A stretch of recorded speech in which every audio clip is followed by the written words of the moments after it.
Good morning, students. Today in SST we will go through the same chapter, that is chapter 1, Earth, the blue planet.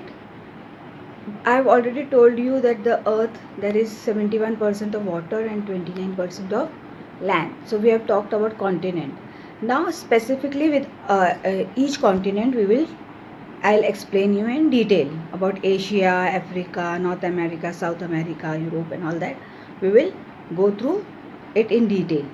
So let's get started with the from the book only. I will explain you the chapter about the different continents, and hope you have made the planet, our Earth. I told you to make the diagram, and many of you are using sketch pen, so don't use the sketch pen, you will use pencil color. When you will, I will tell you to draw it in your fair copy, then you will use pencil color only. Nobody will use sketch pen on it. Okay, so and on the plain page you will draw the diagram. Then exercises you will do it in the book only, and question answers, whichever question answers I'm going to give you, you will do it in your fair copy. When I will give you, when I'll tell you to write it in the fair copy, then only you will write it in the fair copy.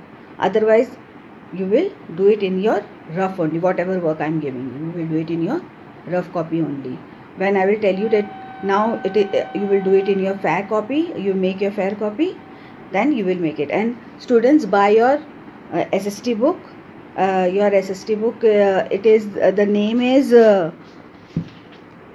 Eduline, Connect with the World. Eduline, Connect with the World. This is your SST book, new book.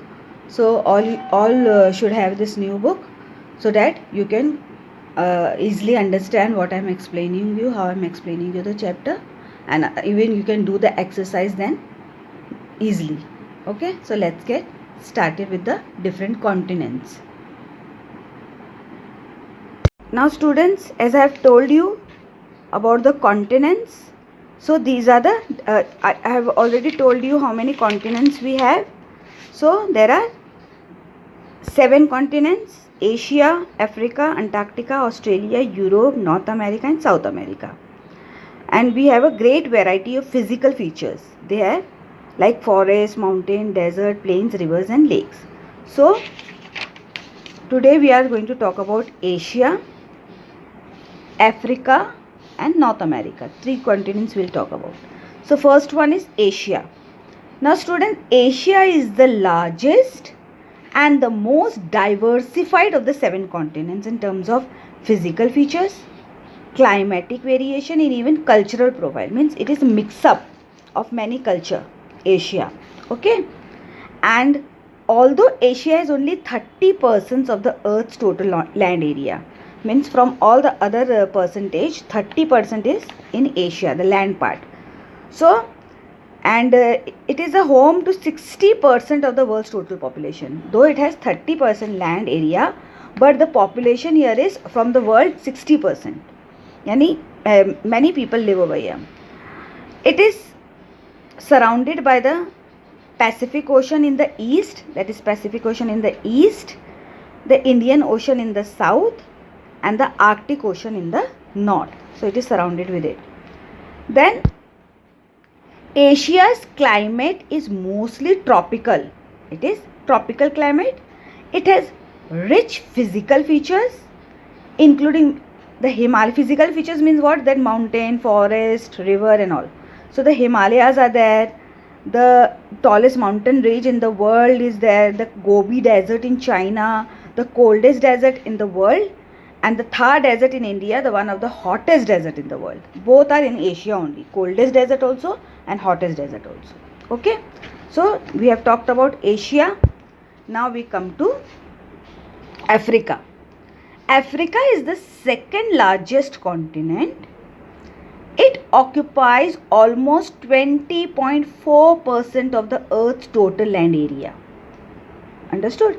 Like Asia occupies 30% and Africa occupies 20.4%. It is also the second most populous continent, accounting for about 15% of the world's total population. Africa is surrounded by the Indian Ocean in the east the Atlantic Ocean in the west, and the Southern Ocean in the south. The Mediterranean Sea in the north separates Africa from Europe. So, see here, this is Africa, and it is surrounded by Atlantic Ocean, Indian Ocean, and all these upside is Europe, and from here it is the Mediterranean Sea. So the Mediterranean Sea in the north separates Africa from Europe. The equator passes through Africa, which has resulted in great climatic variation. So the equator, it passes through Africa only, and that is why there is much more climatic variation over here, difference of climate. More than half of Africa is covered with dry lands and deserts, and the Sahara Desert in Africa is the hottest desert in the world. So more than half of Africa is covered with what? Desert area, and Sahara Desert is one of the hottest desert in the world. Then we come to the North America. North America is the third largest continent. It is surrounded by the Arctic Ocean in the north and the Atlantic Ocean in the south. See, this is North America. So Arctic Ocean in the north and Atlantic Ocean in the south. It is surrounded by it, and Atlantic Ocean in the east, sorry, and then the Pacific Ocean surround it in the west and south also. So North America is connected to South America by Isthmus of Panama. Now what is isthmus? See, it is given over here. Isthmus means what? Here, a stripe of land connecting two mainlands separated by water. Means it is a land, two lands, and from between water is going on. So that is isthmus. So the Pacific,